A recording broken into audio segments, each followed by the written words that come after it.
The Enchanted Train. Ethan was the kind of boy who noticed things other people didn't. While the rest of his village slept, he often sat by his window, listening to the wind move through the trees and the quiet hum of the railway tracks at the edge of town. The trains hadn't run there for years, yet sometimes, just past midnight, he thought he heard a faint whistle echoing across the hills. One night, unable to resist, he slipped out of his house and followed the sound.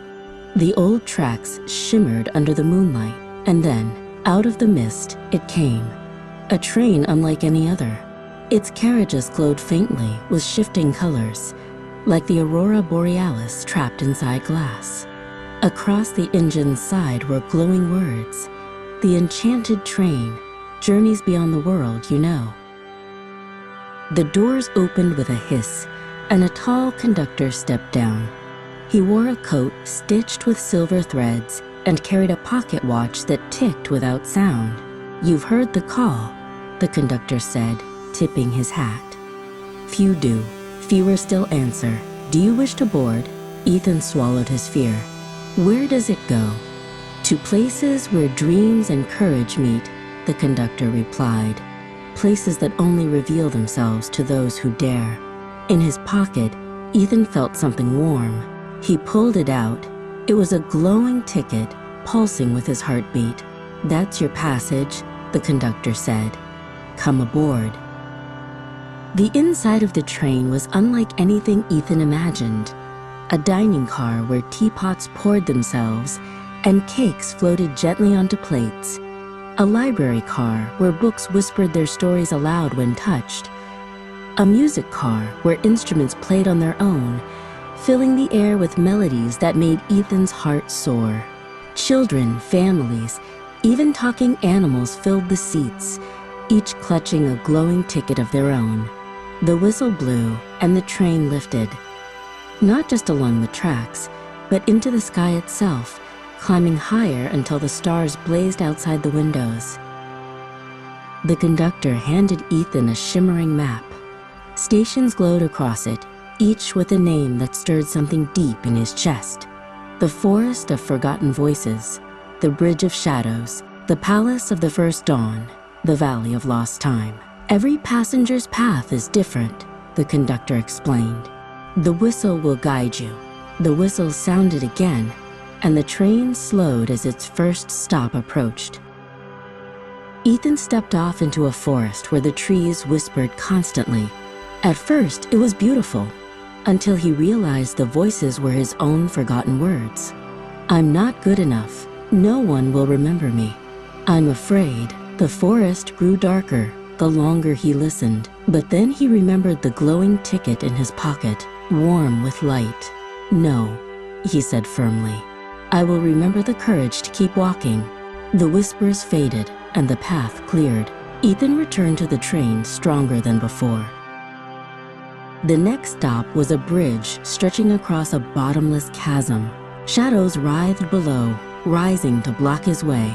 They took shapes of his fears, failing, being alone, losing the people he loved.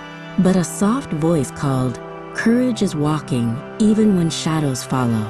Ethan stepped forward, 1 foot at a time.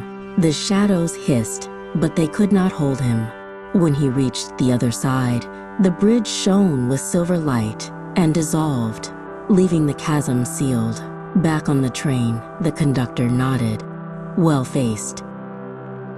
The train's whistle cried again, and soon Ethan found himself before a radiant palace of glass and gold.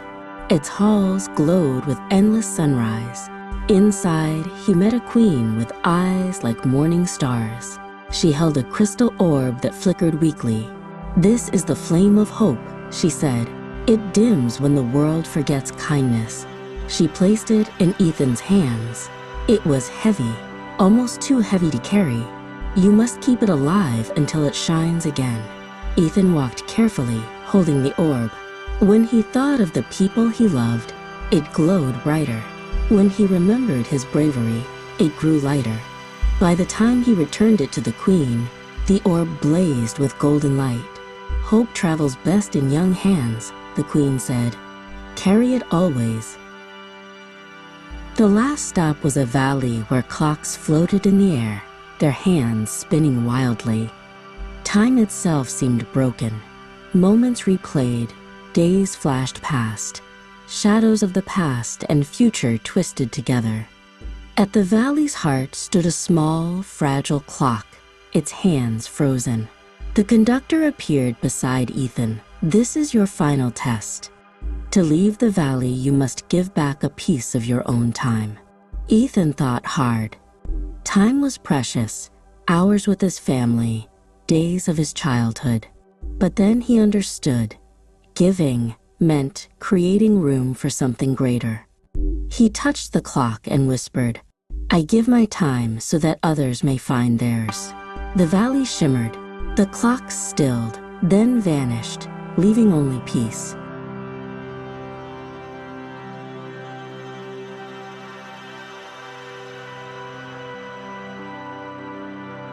The train soared once more among the stars, carrying Ethan back toward his village. The passengers around him looked different now. Not just travelers, but adventurers who had faced their own tests. The conductor tipped his hat. "You've walked through shadows, carried hope, and given time. The enchanted train will call for you again someday." As the whistle echoed, the train descended. The tracks appeared below, and Ethan stepped off into the dawn light of his quiet town. The train vanished, leaving only the faint echo of its whistle in the morning breeze.